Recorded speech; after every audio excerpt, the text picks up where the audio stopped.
Salut à tous, ici Slimon pour une nouvelle vidéo. Et aujourd'hui, je voudrais vous faire découvrir 7 youtubeurs que j'aime. Alors, si vous voulez les voir, je vous mettrai en description leur chaîne YouTube et chaîne Twitch. Alors, c'est parti.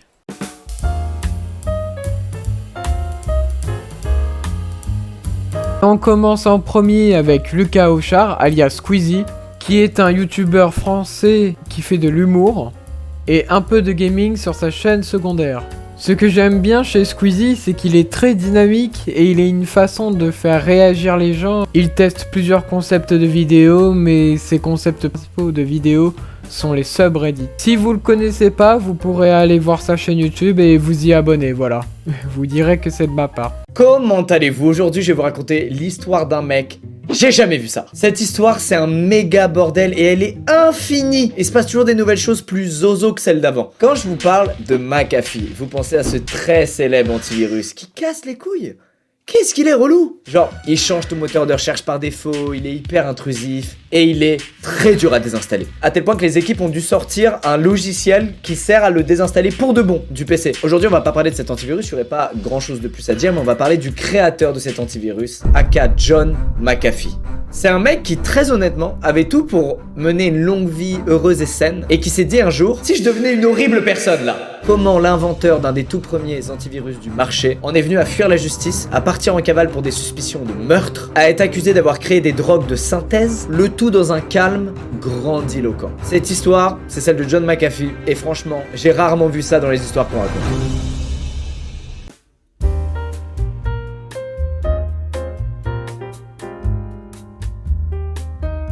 Nous allons continuer avec un autre youtubeur français qui cette fois fait du For Honor, qui s'appelle Biotox. C'est un youtubeur For Honor qui d'ailleurs fait de très bonnes vidéos. Je vous conseille d'aller voir sa chaîne YouTube car il y a énormément de qualité. Il y a les vidéos par exemple démonstratives sur les personnages, les patchs, la bêta, tout ce qu'il y a eu. Et c'est très intéressant. Je vous conseille d'aller vous abonner à la chaîne YouTube si c'est pas fait. Eh bien salut à tous et à toutes, c'est Biotox, j'espère que vous allez bien, moi en tout cas ça va super. Aujourd'hui on se retrouve pour une toute nouvelle vidéo sur For Honor pour vous présenter le Battle Pass de l'année 5 saison 2 Mirage qui est en rapport bien sûr avec Azura, le dieu démon de la réincarnation. Donc qui est aussi en rapport avec le prochain héros qui va sortir bien sûr le 22 juillet. J'ai eu quelques petites questions par rapport à ça, je vais essayer de répondre brièvement. On m'a dit est-ce qu'il y aura un accès anticipé le 22 juillet par rapport à ce personnage là? Oui, il y aura un accès anticipé bien sûr qui coûtera 8 €. Donc si vous ne payez pas l'accès anticipé, il faudra attendre 2 semaines après le 22 juillet pour pouvoir bien sûr le prendre. Donc du coup vous pourrez jouer que vers début août à peu près si je dis pas de bêtises. Donc vraiment je vous conseille peut-être d'économiser un petit peu de sous si jamais vraiment vous êtes pressé. Donc n'hésitez surtout pas. Et puis on va voir directement ce Battle Pass et je vais bien sûr donner mon avis par rapport à ça, mais avant de commencer, je vais vraiment être très rapide par rapport à tout ce qui est présentation de contenu. On a bien sûr eu un nouveau contenu à durée limitée, bien sûr, avec une nouvelle tenue limitée qui dure un certain temps et aussi une exécution limitée si je dis pas de bêtises, donc je vais vous présenter ça bien sûr maintenant. Ensuite, au niveau du multijoueur, on a bien sûr l'event Vision des Kyoshin, bien sûr je vous présenterai ça dans une autre vidéo, donc ne vous inquiétez pas, ça arrivera, pareil pour les reworks, mais donc du coup, on va aller brièvement au niveau bien sûr du casier, pour vous montrer tout simplement cette fameuse tenue sur le personnage. Je vais prendre la sentinelle comme ça sera très rapide et ça sera beaucoup plus joli à voir.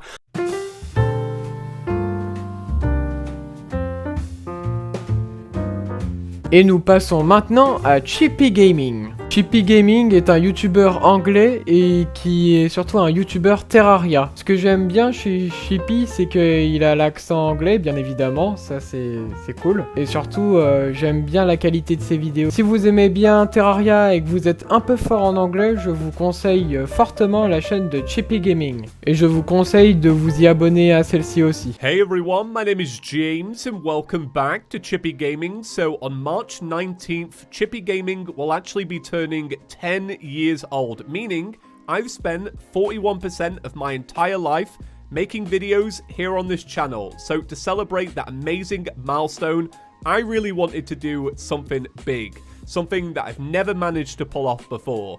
Now, as you all know, I love Terraria, I play it every day, but one thing I've never managed to do is a hardcore run of Terraria. Back in December on Chippy's couch, I tried my very first hardcore master mode run, and unfortunately, it came to a pretty rough ending. Let me out of here. Oh no! Oh my god! No! Christ!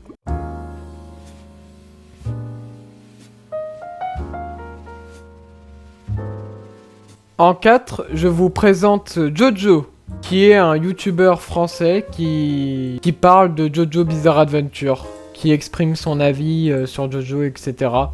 Du coup, si vous aimez bien Jojo Bizarre Adventure, je vous conseille d'aller voir cette chaîne, car c'est une véritable pépite d'or auquel on peut trouver des choses sur Jojo dedans. Elle est vraiment pas mal. Je vous recommande d'aller vous abonner à cette chaîne YouTube. Je suis parvenu à persister malgré les critiques sévères et continuelles de mes éditeurs sans que brise mon esprit.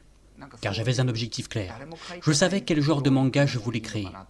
Quand les éditeurs disent que telle ou telle partie ne marche pas, ou que le manga devrait être plus comme ci ou comme ça, certains nouveaux dans le milieu leur demandent « Alors, qu'est-ce que je devrais faire ?» C'est la question qui ne devrait jamais être posée.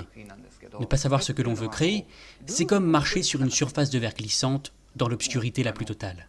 Alors, s'il vous plaît, ne perdez jamais de vue votre objectif. Ne perdez jamais de vue ce que vous voulez atteindre en créant un manga. Jojo's Bizarre Adventure, quelle longue histoire, bientôt 34 ans. Une histoire où défi et renouvellement sont de mise à bien des titres.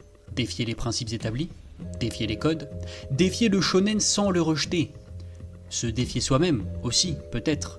Quand on choisit d'adopter un format qui subdivise l'action en parties bien spécifiques, chacune avec une identité propre, chacune suivant les péripéties d'un des rejetons de la lignée Joestar, on s'expose à une armée de contraintes, scénaristiques, artistiques ou même éditoriales.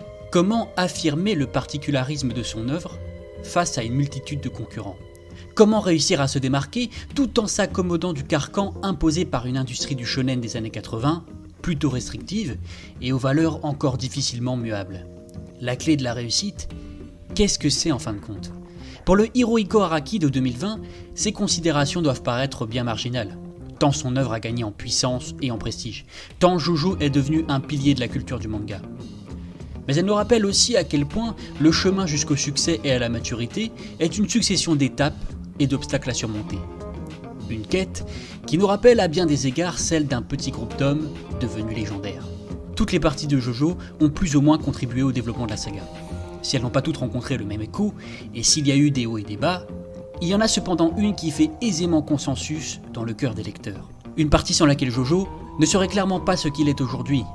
Un véritable paradigme fondateur, un monument qui a permis à Araki de définir une identité stylistique tout bonnement à part entière. Stardust Crusaders.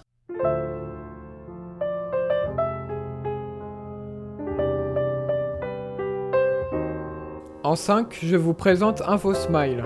InfoSmile qui est une chaîne humoristique basée sur l'humour, qui font vraiment des vidéos drôles, qui m'ont beaucoup fait rire. Et le rythme de leurs vidéos est rapide aussi, c'est pas mal. Donc si vous aimez une chaîne d'humour, vous pouvez vous abonner à InfoSmile si c'est pas encore fait. Alors dans un premier temps, bonjour, j'imagine que c'est la moindre des politesses, et dans un second temps, faut que je vous fasse découvrir un truc de fou. Parce qu'aujourd'hui, on se retrouve pour une vidéo carrément spéciale. Est-ce que j'en fais trop? Bien sûr que oui, je suis youtubeur, mais en vrai c'est vachement cool. La dernière fois, en se baladant sur internet, comme à notre habitude, parce qu'on est des internautes, on est tombé sur un test de personnalité qui marchait plutôt bien. Parce que c'est pas les vieux tests Facebook éclatés en mode quel légume es-tu ou à quelle maison Harry Potter appartenez-vous. D'ailleurs, je suis Poufsouffle et une banane si ça vous intéresse. Non, là c'est un truc sérieux mon pote, le site te pose des questions très précises auxquelles tu répondras avec des réponses très précises, et en fonction de tes réponses, le site calcule parmi 16 personnalités laquelle est la tienne. D'ailleurs, 16 personnalités, c'est le nom du site et du test en fait. En plus, on a testé sur plusieurs personnes de notre entourage, notamment nos darons, et à chaque fois, les résultats sont un peu trop précis. C'est presque perturbant. Et à la fin, il y a un long texte qui résume ta personnalité, et le truc c'est la biographie de ta vie mon pote. Genre comme si un mec t'avait suivi toute ta vie depuis ta naissance en notant tes faits et gestes sur un carnet. Non mais enlevez les caméras et les micros de mon appartement, laissez-moi un petit peu d'intimité s'il vous plaît, je sais que je suis une star mais quand même.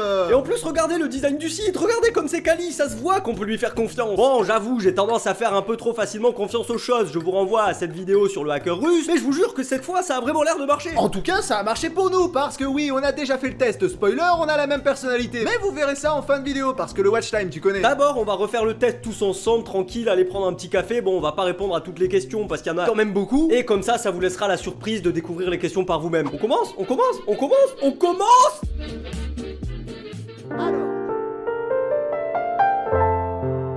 Maintenant, nous allons passer à The 8-Bit Drummer, qui est un streamer américain et qui joue de la batterie en live. Ce que j'aime bien chez The 8-Bit Drummer, c'est qu'il a toujours cette énergie positive et qu'il est très drôle, qui me fait beaucoup rire parfois quand il y a des situations stupides qui lui arrivent. Et il joue extrêmement bien aussi. Si vous aimez beaucoup la batterie en manière générale, je vous conseille d'aller sur un de ses streams si vous voulez. Le lien sera dans la description. Abonnez, je vous conseille de vous y abonner à sa chaîne YouTube et de foncer sur ses lives. Let's go. What do we got?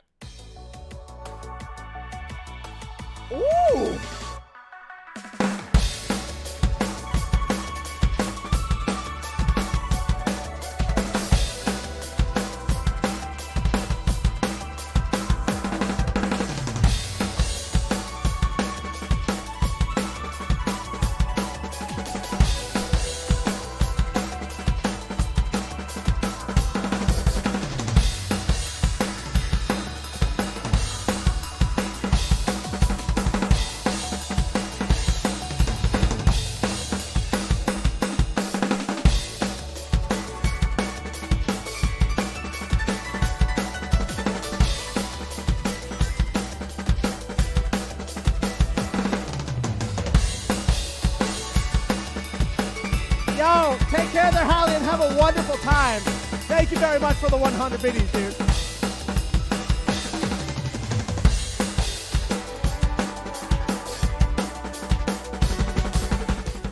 C'était mon top 6 de mes youtubeurs préférés.